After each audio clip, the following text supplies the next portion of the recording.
What if you could get rid of project confusion and align your entire team with just a single one-page document?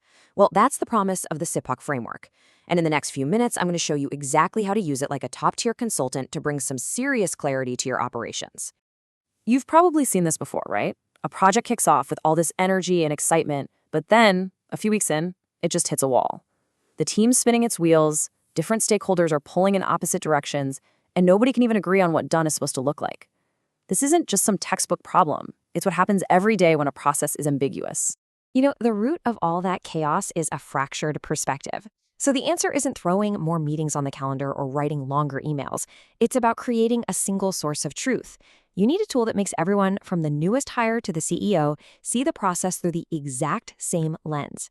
And that tool is SIPOC. Think of it as the architectural blueprint for your process.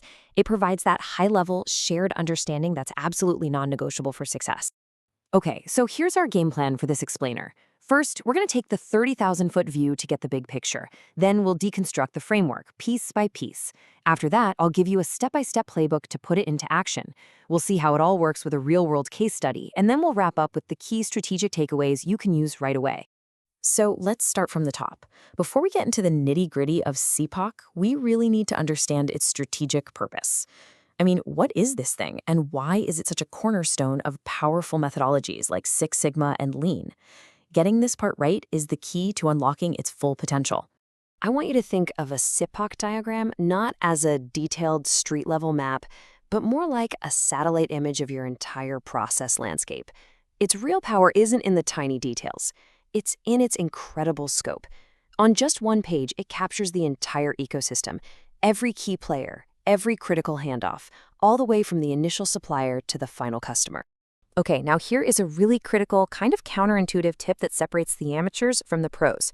We call it SIPOC, and yeah, we read the final diagram from left to right, but we don't build it that way. No, the most effective way to put one of these together is from the inside out, following a POCIS logic. That's process, then outputs, customers, inputs, and finally, suppliers. This inside-out approach ensures everything flows logically and stops you from making bad assumptions before you've even defined the process itself. Honestly, it's a game changer. And this really gets to the heart of what SIPOC is all about. It is a powerful alignment tool. See, the act of just building this diagram with your team forces a really important conversation. It makes you answer those fundamental questions. Where does our work actually start? Where does it stop? Who are we really doing this for? And what are the absolute must-have inputs we need to succeed? Forcing that clarity right at the beginning is the single best way to prevent the scope creep and misalignment that can kill a project. All right, now that we have the high-level view, it's time to zoom in. We're going to break SIPOC down into its 5 core components. And to do this, like a consultant, we're going to use the MICE principle, which stands for mutually exclusive, collectively exhaustive. It's really just a structured way of saying that each piece of the puzzle is distinct, there's no overlap, and when you put them all together, they form a complete picture. It's the key to a rigorous analysis. First up, S is for supplier. And right away, we have to think a little broader here. A supplier isn't just some company you send a purchase order to. A supplier is any person or group that provides an input to your process. That could be the IT department giving you data, the engineering team providing schematics, or even a piece of software that generates a report.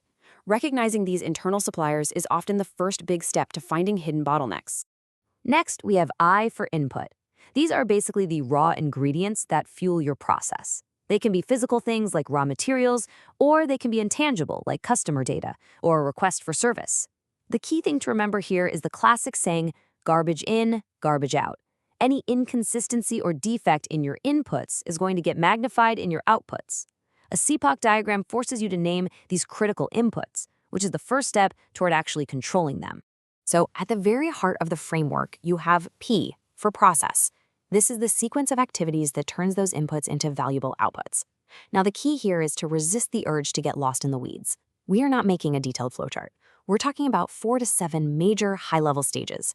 If you find yourself with a huge list of tiny steps, you can use a simple trick like an affinity diagram, which is just grouping similar items, to cluster them into those major phases. That high-level view is what keeps the SIPOC strategic. After the process, we have O for output. These are the results, the products, the services, the information that your process creates. And the acid test for any output is really simple. Does it provide value to a customer? If you find an output that doesn't have a clear customer, well, you've just discovered a major source of waste in your process. It's an activity that's just eating up resources for no good reason. And finally, C is for customer. Just like with suppliers, you've got to think beyond just the person who buys your final product. A customer is anyone who receives and uses the outputs of your process. So the marketing team is the customer of the sales team's report. The assembly line is the customer of the parts department. Identifying every single one of these customers is so important because each one has their own unique needs that your process has to meet. Okay, so we've got the 5 core building blocks of the SIPOC framework down. But, knowing the pieces is one thing. Knowing how to actually assemble them is something else entirely. In this next section, we're going to switch from theory to practice. I'm going to give you a clear, step-by-step playbook you can use with your team to build a really insightful SIPOC diagram from scratch. So, how do we actually put this all together in a logical, repeatable way? Let's walk through the 7 steps to building a world-class SIPOC. Now, pay really close attention to the flow here. This is that POSIS logic we talked about in action. You don't start at the beginning. You start right in the middle. Step 1, name the process. Step 2, define its 4 to 7 high-level steps. From there, you work your way to the right. Step 3, what are the outputs? Step 4, who are the customers for those outputs? Once the right side's done, then you shift over to the left. Step 5, what inputs do we need? Step 6, who supplies those inputs? And now for the most critical step of all, the one people always seem to skip. Step 7, validation. A SIPOC diagram made by one person in a dark room is useless. You have to share it with the key stakeholders, the people who actually do the work, to get their feedback and confirm it's accurate. That collaboration is what turns a simple drawing into a shared commitment. Theory and playbooks are great, but the real aha moment, the moment it all clicks, is when you see a framework in action. So let's make this really tangible with a case study. We're going to step inside a chocolate factory and see how a SIPOC diagram can bring a pretty complex manufacturing process into sharp, manageable focus. So here's the deal. The ABC Chocolate Factory is launching a big Six Sigma project to improve things. But there's a problem. Before they can improve anything, they have to agree on how things currently work. And it turns out, nobody has the complete picture. The team's kind of bogged down. So they decide to build a SIPOC to create that essential, high-level overview of their entire chocolate-making process. And here's what they came up with. See how they followed that POCIS logic? They started with the process in the middle, defining 5 key steps from inspection to packing. Then they moved to the outputs, things like chocolate paste and packaged chips, and identified the customers, wholesalers and retailers.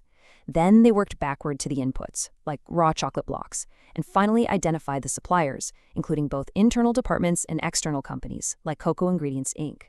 In a single view, the whole team can now see the end-to-end flow. They can spot where handoff issues might be happening, and they can start asking smarter questions, like, are we getting consistent quality from Cocoa Ingredients? This simple diagram just became their roadmap for solving problems. So we've seen the what, the how, and the why of the SIPOC framework. Now let's pull it all together and focus on the strategic value. Why should you invest your team's valuable time and energy into this? What is the real bottom line impact? When you boil it all down, there are really 6 core strategic advantages. These are the reasons why this deceptively simple diagram can have such a huge impact on your projects and your processes. First and foremost, it gives you a complete project overview, which immediately gets everybody aligned and on the same page. It's an incredible tool for defining a brand new process or just clarifying an old one that's gotten messy over time. For leadership, it's the perfect high-level summary. It gives them context without getting bogged down in details they don't need. This clarity then acts as the perfect launchpad for any kind of problem solving. And finally, by detailing those critical inputs and outputs, it lays the groundwork for more advanced process improvement down the line. So, as we wrap this up, I'm going to leave you with a direct challenge. When you get back to your work, I want you to think about the most critical or the most complex, or maybe just the most frustrating process in your organization. Which process, if you could just get everyone to see it the same way, would unlock the most value? That's your starting point. That's where you can apply the power of SIPOC to turn ambiguity into clarity and chaos into control.